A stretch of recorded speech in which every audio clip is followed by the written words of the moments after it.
반갑습니다. 오늘은 큐티 실습 6번째 시간 그리고 큐티의 삶 마지막 시간이 되겠습니다. 오늘 본문의 말씀은 욥기 2장 3절부터 10절의 말씀을 가지고 욥의 아내에 대해서 잠깐 살펴보는 그런 시간을 가질 텐데요.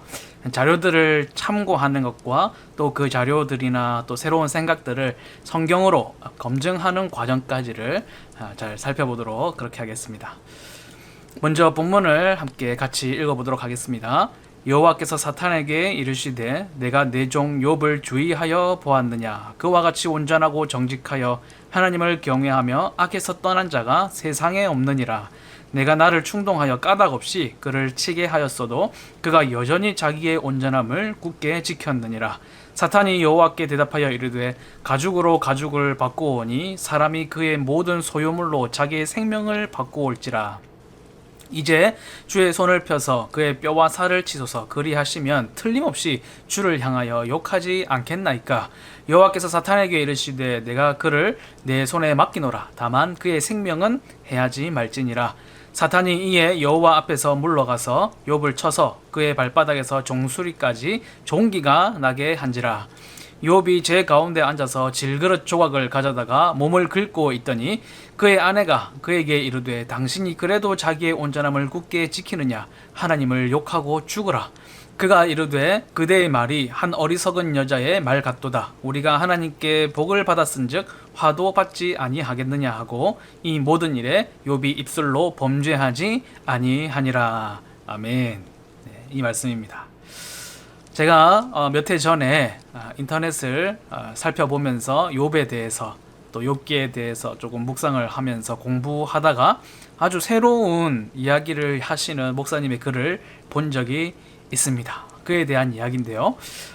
우리가 생각했던 그녀의 이미지는 무엇이었습니까? 이때까지 우리가 그녀에 대해서는 별로 생각을 하지 않았던 것 같아요. 욥의 이야기와 또 욥의 친구들에 대한 이야기가 많다 보니까 그들에 대한 이야기에 집중이 되었는데, 사실은 출연하는 부분이 굉장히 작더라도 그녀의 말 한마디 한마디가 굉장히 임팩트가 있었죠. 하나님을 욕하고 죽으라, 그렇게 이야기를 했기 때문에 그렇습니다. 그래서 그 부분 때문에 우리는 사실 그녀가 굉장히 악한 여자이고 욥을 버리고 도망가고 뭐 그렇게 했던 그런 여자로 그냥 치부해버리는 그런 경우가 대부분의 경우였는데, 그에 대해서 아주 새로운 이야기를 하시는 것을 보았습니다. 그래서 욥이 당한 고난은 사실은 그녀가 당한 고난이다라는 것이죠. 부부로서 함께 그 고난을 당하고 견디었기 때문에 사실은 욥만 당한 고난이 아니라 그녀도 뒤에서 보이지는 않았지만, 언급되지는 않았지만 함께 그 고난을 심히 당하고 있었던 것이다. 한순간에 집안이 몰락하고 자녀들이 다 죽게 되는 그런 고난은 욥뿐만 아니라 그녀도 함께 당하고 있었던 것이죠. 그래서 9절에 하나님을 욕하고 죽으라고 하는 말은 사실 욥을 뭐 정죄하거나 혹은 막 부추기거나 그런 명령이나 이런 것이 아니라 호소라는 거예요. 너무 답답하고 힘들고 괴로워서 자녀도 잃고 집안의 모든 것이 풍지박산이 나고, 그래서 너무나 안타깝고 너무나 슬프고 너무나 괴로운 마음에 호소를 한 것이다. 눈물의 이야기다 라고 이야기를 하는 거죠. 그리고 70인역, 우리 한글 성경에서는 나오지 않지만 70인역 세투아진트라는 성경이 있습니다. 그 70인역이 뭐냐면 이 구약 성경이 히브리어로 쓰이지 않았습니까? 그런데 히브리어를 알지 못하는 유대인들도 그 당시에는 많이 있었습니다. 왜냐하면 헬라어가 마치 지금의 영어처럼 공용어로 쓰이고 있었던 시대이기 때문이죠. 그래서 70명의 학자들이 함께 모여서 히브리어 구약 성경을 헬라어로 번역하는 그런 일들을 했었는데, 그때 이제 나온 구약 헬라어 성경이 바로 70인역이 되겠습니다. 그 70인역에 보면 그녀의 탄식하는 내용이 나온다는 것입니다. 그녀의 괴로운 마음과 슬픈 무너진 그 마음을 이야기하는 그런 탄식이 나오는 부분들이 기록되어 있다. 결국 욥은 하나님을 욕하고 저주하기도 했다라고 주장을 하십니다. 그녀는 굉장히 괴로운 여자이고 또 욥은 하나님을 욕한 자다, 그렇게 이야기를 한 거죠. 그것이 가장 두 가지가 키 포인트였던 것 같은데요. 10절에 그가 입술로는 범죄하지 않았다라고 이야기를 하는 것은 입술만 범죄하지 않았지 모든 것이 하나님을 향해 반역하고 또 하나님을 욕하고 거절하고 거부하고 그러는 사람이었다라는 것이죠. 막 몸에서 나오는 기운부터 그리고 손짓 발짓 모든 것이 하나님을 향한 저항이었고, 또 나중에 친구들과 대화하는 것을 보아도 자신의 생일을 저주하고 그렇게 하면서 이것은 다 하나님께 욕한 것이나 마찬가지다 라고 이야기를 하는 것을 보았습니다. 그래서 얘기하고 싶은 것은 딱 두 가지시겠죠. 욥은 완전한 자가 아니었다. 그리고 사실은 욥의 아내도 우리가 굉장히 깊이 생각을 해봐야 되고, 그녀가 정말 괴로운 사람이다 라는 내용이었습니다. 그러면 우리가 굉장히 새로운 접근이고 새로운 이야기니까 그냥 받아들이면 안 되고 검증을 해봐야 됩니다. 우리가 성경을 묵상하고 큐티를 하면서 내가 느끼는 새로운 어떤 접근, 새로운 발견이, 새로운 감정과 교훈이 있을 수 있고, 혹은 자료를 더 찾아보면서 아주 새로운 접근과 새로운 시각을 얘기하는 분들의 자료를 또 만날 수도 있습니다. 그런데 그것은 어떻게 해야 되느냐? 반드시 검증을 거쳐야 된다라는 것이죠. 무엇으로 검증하겠습니까? 성경으로 그것을 검증하는 것이죠. 자, 검증을 해보았을 때 그녀는 죽지도 않았고 떠나지도 않았다는 것이 사실은 사실인 것 같습니다. 나중에 욥이 이 모든 시험과 환난을 견디고 나서 하나님 앞에 인정을 받은 후에 모든 것을 거의 2배로 갑절로 복을 받습니다. 재산뿐만이 아니라 자녀들도 갑절로 복을 받았다라고 얘기하는데, 저는 어릴 적에도 이상했던 것이 왜 아내에 대한 얘기는 없을까? 아내가 뭐 갑절이 되었다든지, 아니면 2배로 막 현숙한 여인이 되었다든지, 2배로 아름다워졌다든지, 뭐 그런 얘기는 아내에 대해서는 언급하지 않는 것을 좀 이상하게 생각했었는데, 그러고 보면 그녀는 죽은 것도 아니고 그녀가 이제 욥의 곁을 떠난 것도 아니고 끝까지 그 옆을 지키고 있었고, 그리고 욥의 그런 모든 긴 시간, 얼마나 오랫동안 고난을 당했나 보면 편차를 이제 성경에서 나오는 것을 계산해 보면 한 30년 정도 되겠다. 30년 동안 그런 고난을 당했어요. 그런데 그 여인이 떠나지 않고 욥의 곁을 지켰던 것은 아마도 그랬던 것 같습니다. 그래서 아내의 평가와 하나님의 평가, 온전함에 대해서 평가를 하는데요. 아내의 평가가 무엇이었습니까? 온전함을 그래도 지키느냐 라는 평가를 했었고, 하나님께서도 이만큼 악을 떠나고 하나님을 경외하고 온전한 자가 없다. 사탄의 시험이 시작되고 난 뒤에, 우리가 2장을 읽었지 않습니까? 그게 시험이 이미 시작된 뒤에 이야기인데도 봐라, 이렇게 온전한 자가 없다. 하나님께서 그렇게 온전함에 대해서 평가를 해주셨죠. 아내도 뭐 겉모습만 온전함만 지키면 뭐하느냐, 하나님 욕하고 죽어라, 그렇게 얘기했을 수도 있지만, 어쨌든 욥이 겉모양이든지 그 마음이든지 하나님께 평가를 받았을 때에 그 온전함에 대해서 평가를 받았다라는 것이죠. 그래서 욥은 사실은 뭐 굉장히 생일도 저주하고 친구들과 논쟁도 하고 그랬지만 사실은 굉장히 혼란스러웠을 것입니다. 갑작스러운 엄청난 환난을 당하게 되었고, 어떻게 판단을 내리지 못했어요. 분명히 의로우신 하나님이시고 공의로우신 하나님이신데 내가 어떤 잘못을 하거나 어떤 죄를 범한 일이 없음에도 불구하고, 친구들과 논쟁이 그거죠. 친구들은 네가 범죄하였으니까 이런 벌을 받는 것 아니냐, 의인이 어떻게 멸망을 당하느냐, 죄인을 판결하시는 하나님 아니시냐. 그렇게 할 때 욥이 계속해서 자신의 의로움을, 자신의 온전함을 변호하고 이야기하는 것을 볼 수 있습니다.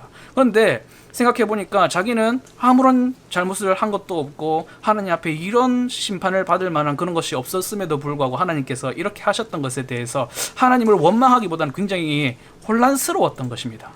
나중에 살펴보면 그가 혼란스러웠다는 것을 더 자세히 알 수 있을 것이고, 우리가 또 거시적인 관점으로 봤을 때, 넓게 보았을 때 이 욥기서 전체의 주제가 무엇인가, 사실은 의인도 고난을 받을 수 있다라는 것이 욥기가 우리에게 이야기해주는 가장 큰 주제라고 이야기를 할 수가 있습니다. 의인도 고난을 받을 수 있다.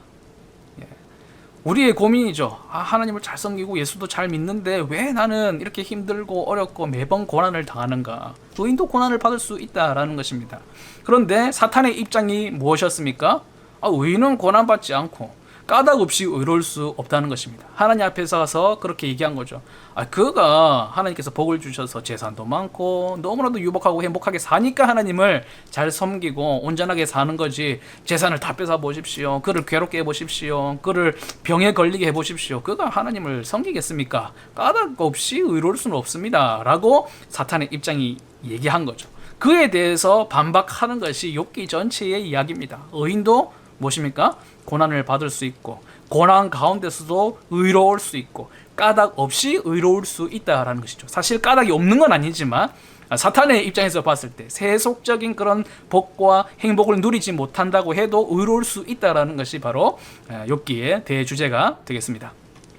그리고 성경에서 입술이 범죄하지 않았다라고 말한 이유가 무엇일까? 그 목사님께서는 입술을 제외하고는 모든 것이 범죄했다, 모든 것이 하나님을 거역했다라고 이야기를 하지만 사실은 입술을 얘기할 때 성경에서 그냥 입술이 아니에요. 제가 입술을 한번 성경에서 검색을 해보니까 최소한 113절 나옵니다. 그러니까 한 절에 2번 나올 수도 있으니까 최소한 20번 정도는 입술에 대해서 이야기가 나오는데 그 입술 중에 거의 모든 것이 내 입술로 하나님을 찬양하며 내 입술이 하나님 앞에서 내 입술로 고백하며 그렇게 얘기할 때 이 입술은 그냥 입술 말 이것만 문제가 아니라 이 말이 그 속에서 나오고 그 입술이 자신의 신앙과 모든 것을 표현하는 그런 것으로 나타난단 말이죠. 그래서 단순히 그냥 입술이 범죄하지 않았다라고 얘기하는 것은 입술 빼고는 다 범죄했다 그 얘기다. 그렇게 보기에는 성경 전체에서 입술을 얘기할 때에 어떻게 그 무게를 측정하고 있는가, 무게를 얘기하는가에 대해서 오해가 조금 있으셨던 것 같아요. 그래서 입술만 괜찮았고 말로만 범죄하지 않았지 그냥 하나님을 향해서 인상 쓰고 온몸으로 거역하고 그런 내용은 아니라고 볼 수가 있는 거죠. 그리고 하나님의 현현 나중에 하나님께서 나타나셔서 친구들에게도 막 꾸짖으시고 욥에게도 꾸짖으시는 그런 내용들이 나오는데 하나님께서 나타나셔서 말씀하실 때 욥의 반응이 무엇이었느냐, 욥이 깨달은 게 무엇이었느냐는 거죠. 욥기 40장 4절을 보면 나는 비천하오니 무엇이라 주께 대답하리이까 손으로 내 입을 가릴 뿐이로소이다. 손으로 입을 가리는 것은 신약 성경에서 보시면 나병 환자들이 밖에 쫓겨나서 함께 살 수 없기 때문에 밖에 쫓겨나서 이제 들판에서 지낼 때 다른 사람들이 막 자신의 가까운 곳에 지나가면 병이 옮을 수 있다라고 생각을 하니까 입을 가리고 나는 부정하다, 나는 부정하다, 나는 부정하다 이렇게 외쳐야 했습니다. 그러면 그 사람이 그 소리를 듣고 깜짝 놀라서 이렇게 돌아서 가고 그렇게 했단 말이죠. 그런데 욥이 하나님의 말씀이 임하는 가운데 하나님께서 자신에게 다가온 가운데 그 앞에서 나는 비천한 사람이다. 나는 굉장히 부정한 사람이라서 내 입을 하나님 앞에서 가리겠다. 자신의 온전하지 않음을 하나님 앞에서 또 깨달았던 것이죠. 하나님께서는 온전하다고 평가를 해주셨다라는 것이 바로 이런 모습 때문에 하나님께서 온전한 사다 그렇게 평가를 하셨던 것입니다. 하나님을 경외했다 그러죠. 그래서 진리는 인간적이지만 인간적인 이해가 진리는 아니다라는 것입니다. 우리가 그녀를 충분히 이해할 수 있죠. 그거에 대해서 그 목사님께서 얘기하신 것이 굉장히 저에게 깊이 있게 다가왔습니다. 아내도 그 고난을 함께 겪었구나, 함께 견디었구나. 그런데 그렇다고 해서 그녀가 옳은가, 하나님을 욕하고 죽으라고 한 것이 뭐 괜찮을 수 있는가? 그것은 아니라는 것이죠. 사탄의 시험 목적이 무엇이었습니까? 까닭 없이 의로울 수 없다. 근데 욥의 응수가 무엇이었습니까? 까닭 없이, 그런 거 없이도 하나님 앞에서 온전한 삶을 지킬 수 있다는 것을 보여주었던 것이죠. 우리가 아니었지만 우리가 될 수 있고 우리였지만 우리가 아닐 수 있습니다. 욥을 통해서 회복을 받고 욥을 통해서 복을 다시 함께 누리게 되는 것은 아내도 있고 친구들도 있었습니다. 친구들도 하나님 앞에 굉장히 많은 꾸지람을 들었죠. 너희가 무엇인데 판단하느냐, 욥이 왜 죄를 지었다고 너희가 섣불리 판단하고 시험 받았다고 고난당한다고 이것이 하나님의 심판이다, 너는 죄가 있다라고 얘기했느냐라는 것에 대해서 굉장히 뭐라 하셨고, 또 욥이 너희를 위해서 제사를 드리면 내가 너를 용서하고 너희에게 복을 주겠다라고 얘기했을 때에 욥이 기꺼이 친구들을 위해서 제사를 드리고 기도했던 것을 볼 수가 있죠. 인간적인 공감을 통해서 얻을 수 있는 교훈도 있기는 있습니다.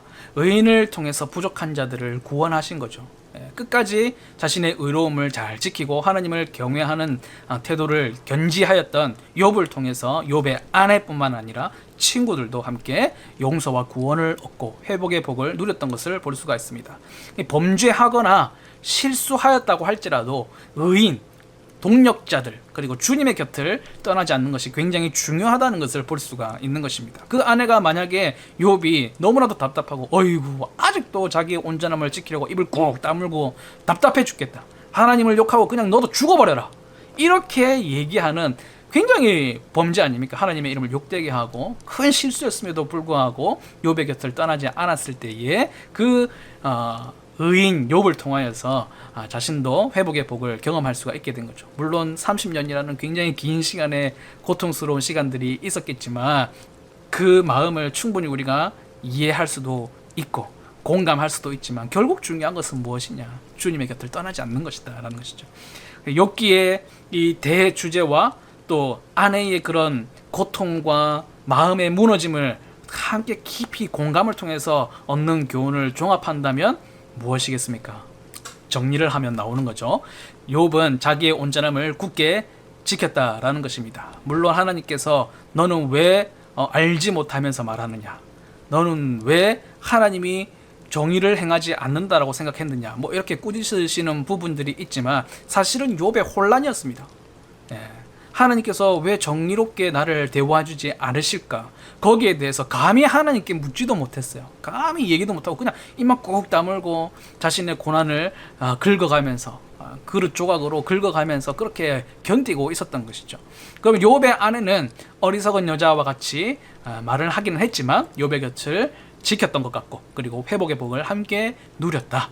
욥은 자신의 온전함을 사람들과 논쟁하였지만은 하나님께 묻지 않았다는 것을 깨닫게 되었습니다. 어쩌면 이것이 가장 중요한 포인트가 되는 것이죠. 욥기 42장 1절부터 6절 말씀을 정리하면서 보면 욥이 여호와께 대답하여 이르되 하나님께서 나타나셔서 막 얘기하실 때에 욥이 대답을 합니다. 주께서는 못하실 일이 없사오며 무슨 계획이든지 못 이루실 것이 없는 줄 아오니 무지한 말로 이치를 가리는 자가 누구니까 나는 깨닫지도 못한 일을 말하였고 스스로 알 수도 없고 헤아리기도 어려운 일을 말하였나이다. 내가 말하겠사오니 주는 들으시고 내가 주께 묻겠사오니 주여 내게 알게 하옵소서. 내가 주께 대하여 귀로 듣기만 하였사오나 이제는 눈으로 주를 배움나이다. 그러므로 내가 스스로 거두어드리고 티끌과 제 가운데서 회개하나이다. 여기에서 보면 욥이 깨닫는 자신의 잘못, 자신이 무엇을 실수했는가, 무엇을 잘못했는가, 그것을 깨닫게 되는데 무엇이냐면 이 고난이 다른 어떤 죄 때문에 있는 것은 아니었고 또 이 고난을 통해서 내가 잘못한 것이 무엇이냐, 입 쿡 다물고 있다가 친구들이 와서 막 논쟁을 하니까 자기의 어떤 의로움, 자기의 문제없음을 얘기하기 위해서 얼마나 나는 깨닫지도 못하는 일, 스스로 헤아릴 수도 없는 이야기들을 막 했습니다. 주님, 그런데 내가 사람들과 이렇게는 나의 온전함과 나의 순전함과 내가 억울함을 이제 밝히기 위해서 이렇게 많은 말들, 욥기가 정말 길거든요. 왜 이런 이야기들을 다 이렇게 기록했을까 싶을 정도로 42장에 이렇게 걸친단 말이죠. 그런 대화들 속에서도 하나님께 내가 물을 생각을, 하나님께 감히 엽줍지도 못하겠다라는 생각을 내가 하고 있었습니다. 그것을 깨달은 거예요. 그래서 그것을 내가 스스로 거두어 드립니다. 내가 하나님께 묻는 것이 아니라 사람들과 논쟁하였던 것을 거두어 드리고 하나님께 회개합니다 라고 나오는 것이죠. 그래서 이 모든 것을 종합해 보았을 때 우리가 교훈과 적용을 찾는다면 기쁠 때에는 하나님을 찬양하고 괴로울 때, 이해 안 될 때, 심지어는 하나님에 대해서 도저히 정리가 안 되고 너무나 혼란스러울 때에도 어떻게 해야 되느냐? 하나님께 기도하자라는 것입니다. 그것이 가장 중요하다는 것이죠. 우리가 신앙생활을 하면서 이해가 안 되거나 어려운 일, 고난을 당할 때에 뭐 신앙의 선배를 찾아간다든지 뭐 교육자들을 찾아간다든지 그런 일들도 할 수 있지만 정말 중요한 것이 무엇이냐? 하나님께 기도해야 한다라는 것입니다. 사실은 나의 억울함이 하나님을 향한 것일 수도 있고 하나님 어째서 나에게, 하나님께서 어떻게 이러시킬 수가 있습니까? 라는 그런 억울함과 괴로움과 하나님과 정말 대화도 하고 싶지 않은 그런 숨어버리고 싶은 그런 경우들이 많이 있기야 하겠지만은 욥이 깨달은 게 그겁니다. 욥도 그랬어요. 그런데 욥이 내가 하나님께 묻지 아니하고 정말 알지도 못하면서 헤아릴 수도 없는 일들을 내가 어떻게 한번 해보려고 사람들과 대화를 나누기만 했구나, 사람들과 논쟁했구나, 싸웠구나, 그것을 깨닫게 된 것입니다. 그리고 구원과 복의 통로가 되는 온전한 자가 되자라는 교훈과 조롱을 또 얻을 수가 있겠습니다. 왜냐하면 욥이 끝까지 하나님을 욕하고 죽어버리려고 하지 않고 까닭 없이도 하나님을 섬길 수 있다라는 것을 보여준 사례가 되었기 때문이죠. 뿐만 아니라 그 친구들도 욥을 통해서 회복을 받게 되고 그 아내도 그 복을 받게 됩니다. 우리가 온전함을 지키는 까닭이 무엇인가? 사탄은 이야기했죠. 등 따시고 배부르니까 하나님께서 은혜를 많이 주시고 평탄하게 살게 하시니까 하나님을 섬기고 자기의 온전함을 지키고 하나님을 경외하고 하는 거죠. 쳐보십시오. 빼앗아 보십시오. 그가 하나님을 원망하지 않겠습니까? 하나님을 욕하지 않겠습니까? 라고 이야기를 했죠. 아내도 그것을 종용했습니다. 사탄과 같았어요. 욕하고 죽어라. 그런데 욥이 그렇게 하지 아니하였죠. 물론 굉장히 혼란스러운 가운데 하나님 앞에서도 입을 꼭 다물고 있기는 했지만 그가 온전함을 끝까지 지켰다는 것을 우리가 어느 정도는 이해할 수가 있는 것이죠. 아내를 그만큼 이해할 수 있다면 욥의 마음도 30년을 막 피가 나도록 긁어가면서 사는데 그 마음을 우리가 이해하지 못하겠습니까? 그러면 우리가 온전함을 지키는 까닭이 무엇인가? 까닭 없이도 하나님을 섬기고 온전할 수 있다는 것을 보여주는 것인데 사실은 까닭이 있는 거죠. 무엇입니까? 하나님. 우리가 온전하게 사는 우리의 믿음과 우리의 순전함을 지키며 살아가는 것은 오직 하나의 이유. 하나님이 우리를 백성으로 부르시고 하나님께서 우리에게 은혜를 주셨기 때문에 그런 것입니다.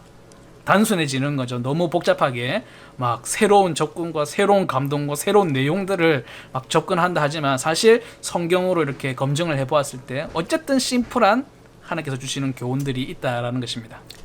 자, 오늘 욥의 아내의 이야기를 통하여서 새로운 접근과 새로운 시각, 새로운 감동들이 생겼을 때에 어떻게 해야 된다? 성경으로 반드시 검증해 보아야 한다는 것을 배우게 되었고 또 이제 이렇게 큐티의 삶을 마치게 되었습니다. 말씀의 풍성함이 얼마나 깊은지 아마 우리가 다 감복하고 또 인정하는 부분일 텐데 그 말씀을 잘 묵상하여서 그 말씀의 온전하고 풍성함이 우리의 온전함과 풍성함이 될 수 있기를 주님의 이름으로 축복하면서 마치도록 하겠습니다. 감사합니다.